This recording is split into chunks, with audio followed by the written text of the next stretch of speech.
Every once in a while, you read a book that changes you, that leaves you with these constant aha moments or epiphanies about the world or yourself within it, that you put down and go about your day, yet the book still feels like it's glued to the forefront of your mind, just lingering there persistently.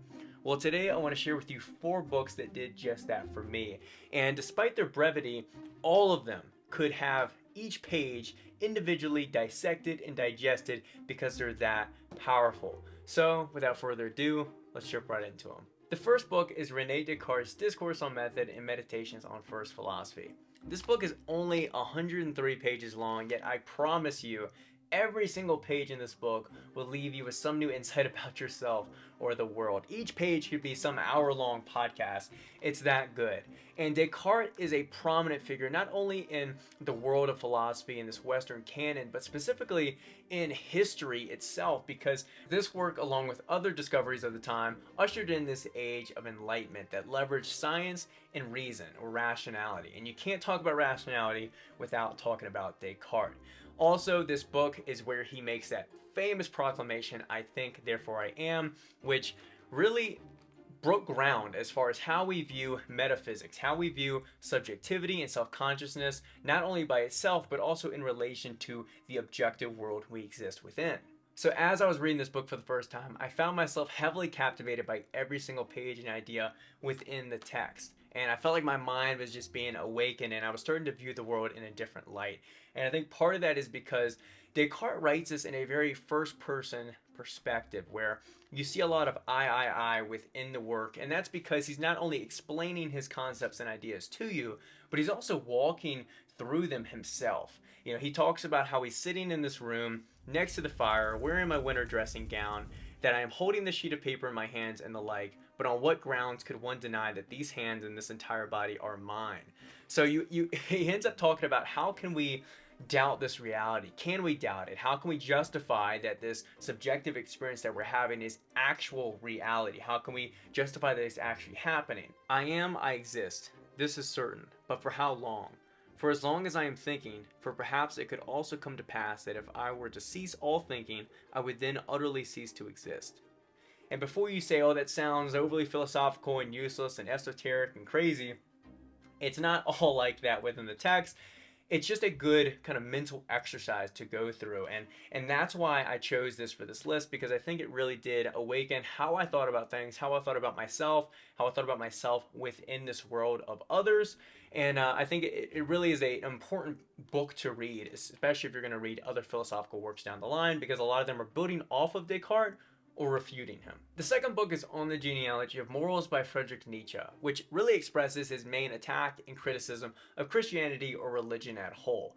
And the base argument, the foundation of the argument, comes from the idea that our whole moral system, how we view morality, right versus wrong, good versus evil, all originates from religious doctrine and beliefs. And a lot of it he expresses in his concept of master morality versus slave morality.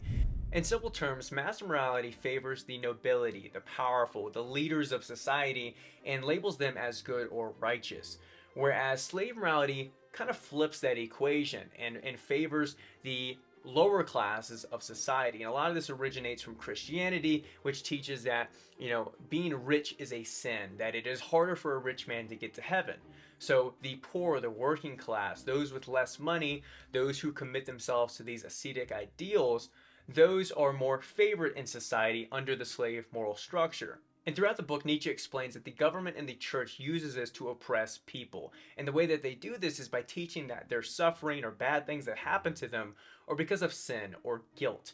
And that the only way to alleviate from this suffering and to become good or righteous in society is by submitting to the church, their values, their doctrines, and the same applies to the government as well. So the reason that this book really awakened my mind when it comes to the world and where I exist and even politics to some extent is that morality is very much subjective. And that doesn't mean that we don't have right versus wrong and things that we agree upon as such as like murder is bad, for example, and that, we have that golden rule, right, that treat others the way you want to be treated.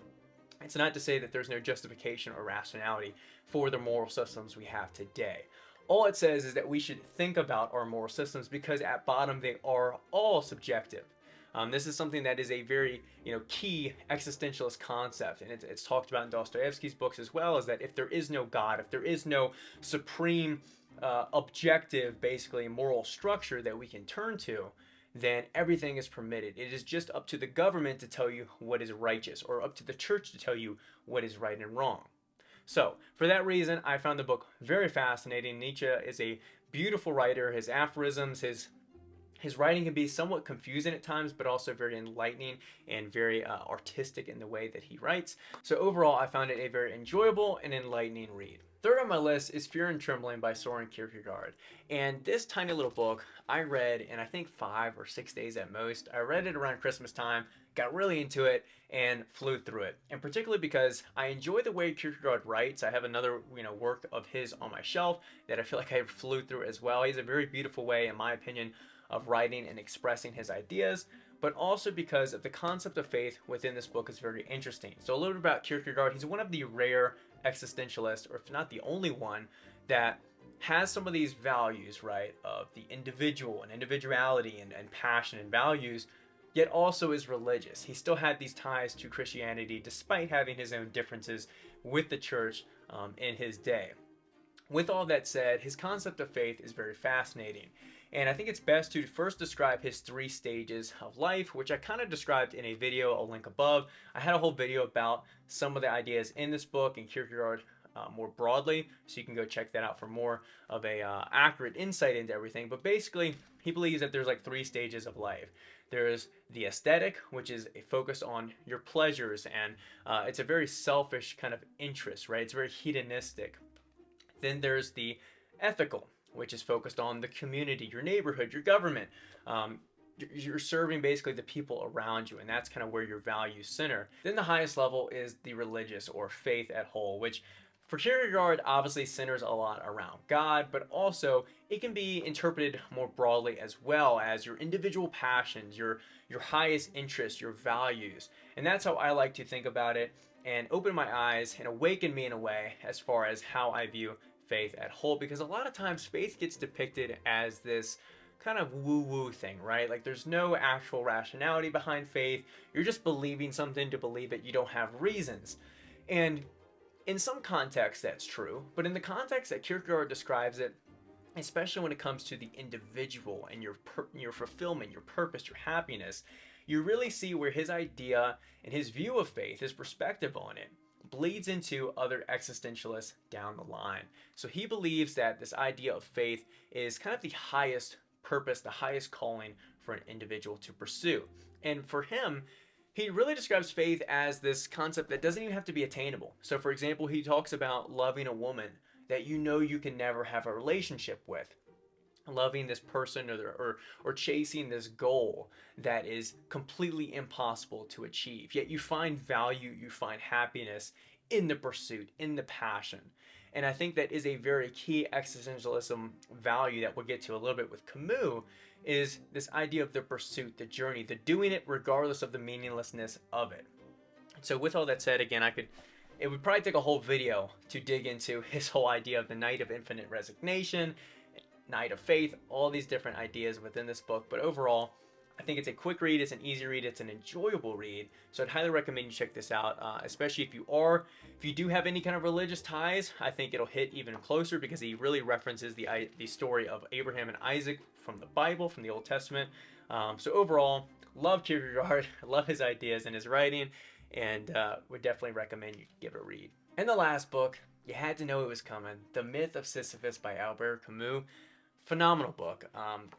One of my favorites I have on my shelf, one I've recommended to a lot of people for a lot of reasons. One, a lot of the ideas are pretty practical, and I think a lot of that is because Camus, he's not too modern of a writer, but he is fairly modern. This was written, I believe, in the 40s or the 1950s, so still pretty fresh as far as society goes. And the work centers around not only the question of why the case against suicide and why you shouldn't commit suicide, but also the case and exploration of meaning in a meaningless world.